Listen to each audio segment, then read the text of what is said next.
Bonjour et bienvenue à tous dans cette matinée d'information. 2023, année de la jeunesse, rime fort bien avec Emploi Jeune, 100 000 jeunes ivoiriens insérés dans le tissu professionnel pour un investissement global d'un peu plus de 52 milliards de francs CFA dans un projet. La phase 3 du contrat de désendettement et de développement CDD, projet lancé hier vendredi par le Premier ministre, chef du gouvernement, Robert Begré-Mambé. Je voudrais joindre ma voix à l'ensemble des jeunes ici pour remercier le gouvernement ivoirien, le chef de l'État, son Excellence Alassane Ouattara, et notre partenaire, la France, pour ce projet innovant qui est unique.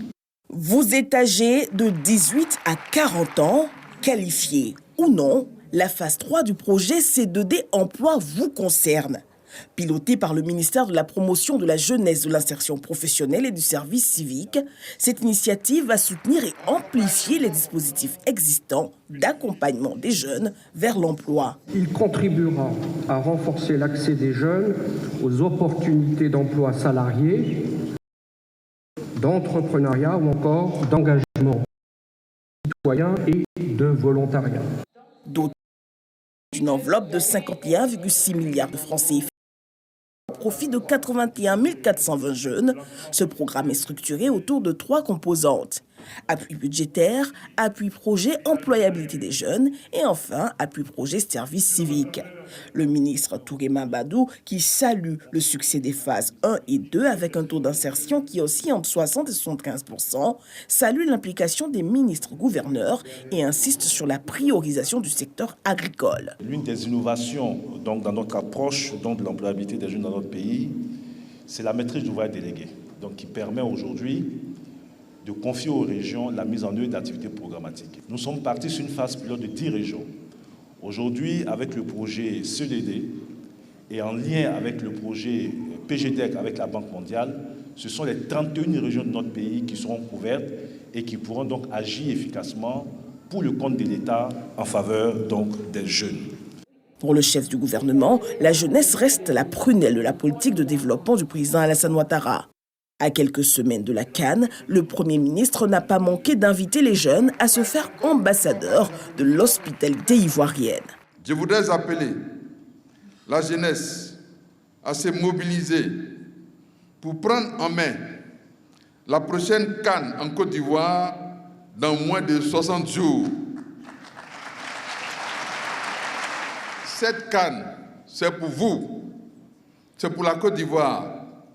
La visite des stands a permis de redécouvrir les acquis des phases 1 du projet C2D, exécuté de 2013 à 2021 pour un montant de 10,2 milliards de francs CFA ayant impacté 19 261 jeunes, et la phase 2, prévue de 2016 à mars 2024 et touchant à ce jour 27 171 jeunes. C'était là un reportage signé Alexis Ouedraogo. L'actualité, c'est aussi et surtout le scrutin partiel du 2 décembre prochain. Il vous souvient, les élections locales du 2 septembre dernier ont été annulées dans 9 communes et une région. Ces élections devront être reprises dans ces circonscriptions. Et depuis vendredi, donc hier, les candidats sont officiellement en campagne. Ils ont jusqu'au 30 novembre 2023 à minuit pour convaincre les électeurs. Moussa Konaté. Reprise des élections locales. Suite aux décisions du Conseil d'État dans le cadre du contentieux électoral, les résultats du scrutin du 2 septembre dernier dans certaines régions et communes avaient été annulés. Selon les règles, la reprise des élections doit se faire dans un délai de 3 mois après les délibérations du Conseil d'État. Sont donc concernés par cette reprise des élections les communes de San Pedro, Oumé, Tiasalé, Kumbala, Ferkessé-Dougou, Dabakala, Sarala, Goïtafla, Kuibli et la région du Guémon. Les populations de ces zones se rendront donc aux urnes le 2 décembre prochain pour élire leurs futurs dirigeants locaux. La campagne pour ces élections s'est ouverte dans la nuit du jeudi à vendredi à minuit et va s'achever le 30 novembre prochain. Pour rappel, à l'issue du scrutin du 2 septembre dernier, le RHDP avait obtenu 123 sièges pour les municipales, le PDCI-RDA 22, 2 pour le PPACI, les indépendants 41, et l'URD 1 siège et la coalition PPACI-PDCI-RDA 10. Pour les régionales, on opte 25 sièges pour le RHDP, 3 pour le PDCI-RDA, 1 pour la coalition PPACI-PDCI-RDA et 1 occupé par un indépendant. Justement, ce processus électoral ne doit pas mettre à mal la paix dans les circonscriptions concernées autant que sur l'ensemble du territoire national. En tout cas, le médiateur de la République tient à la préservation du vivre ensemble et de la cohésion sociale.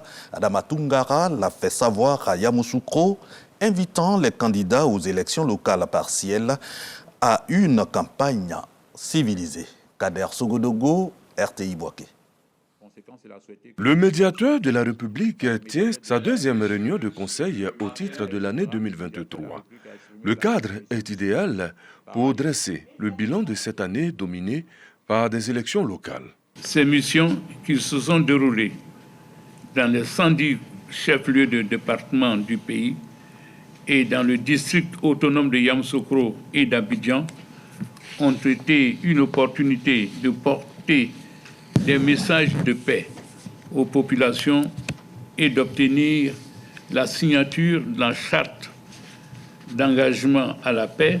Je reste convaincu que ces actions soutenues sur l'ensemble du territoire national ont eu un impact indéniable sur la tenue du scrutin dans un environnement paisible.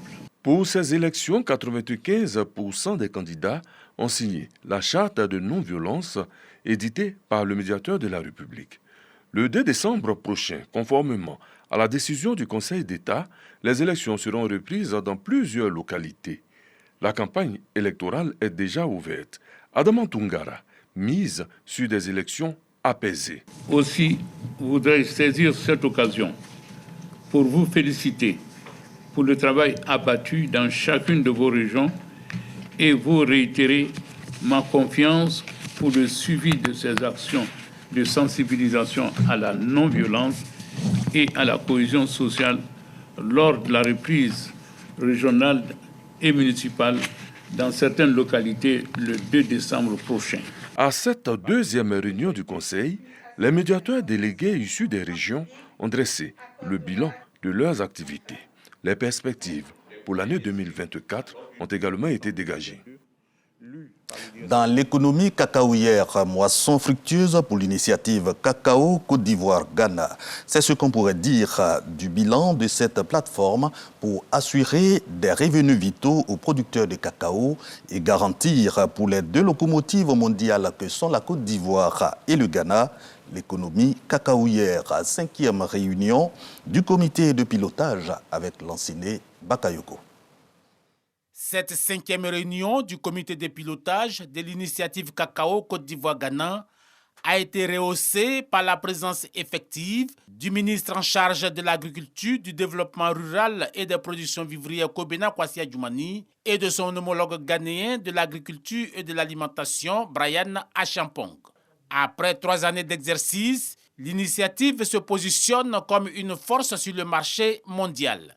On note quelques acquis à consolider, tels que le différentiel de revenus décent de $400 par tonne de fèves de cacao au profit des producteurs et l'adoption de la norme africaine pour le cacao durable.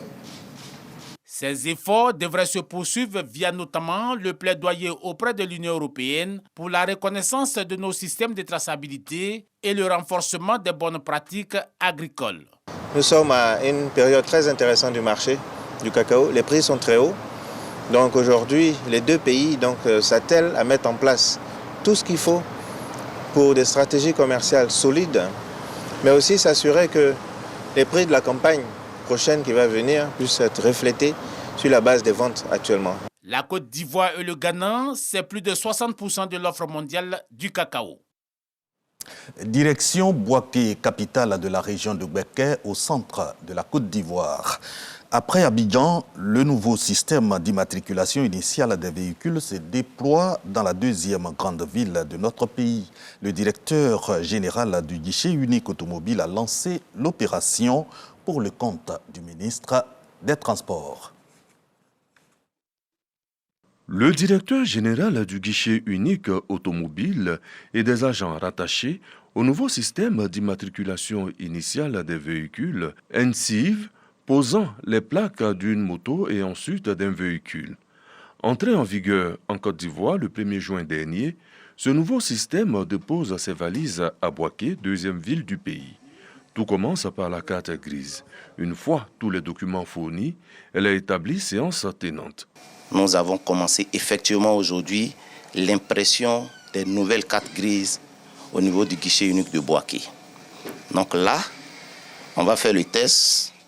Le dossier a été reçu de NCIV, nous l'avons traité. Donc là, nous allons procéder à l'impression de la nouvelle carte grise. La carte grise sécurisée, destination la salle de confession de la plaque. Les plaques, nous en avons de 3 types. Vous avez les plaques de type A, qui sont les plaques rectangulaires. Vous avez les plaques de type B, qui sont les plaques carrées. Et nous avons les plaques de type C, qui sont les plaques des motos. Les usagers ne laissent pas cacher leur joie. Je suis honoré d'avoir monsieur le directeur qui lui-même est à pied d'œuvre pour la première plaque. C'est un véritable honneur. Je suis heureux. Je n'ai que le mot remerciement. Le nouveau système d'immatriculation initiale des véhicules pour accompagner le développement de la Côte d'Ivoire. C'est un grand jour aujourd'hui pour les usagers de Boaké qui attendent depuis quelques mois. Le gouvernement, à travers le ministre des Transports, le ministre Amadou Koné, nous a instruit à faire en sorte que Boaké, Korogo, Bouna, Odjene, Abengourou, Man et toutes les localités de Côte d'Ivoire puissent avoir une possibilité de faciliter l'immatriculation des véhicules. Et donc, après l'étape de Boaké et Korogo, nous irons partout en Côte d'Ivoire pour mettre des bases afin que le nouveau système d'immatriculation soit une réalité pour toutes les populations de Côte d'Ivoire. À Boaké et à Korogo, les deux localités qui lancent déjà le nouveau système d'immatriculation initiale des véhicules, la capacité de production est estimée à 100 plaques par ville, et cela par jour, largement suffisant pour satisfaire les besoins dans ces deux villes. Dans l'actualité internationale, la deuxième jour, ce samedi 25 novembre 2023, de la trêve humanitaire dans la guerre Israël-Hamas. De nouvelles libérations d'otages et de prisonniers attendues.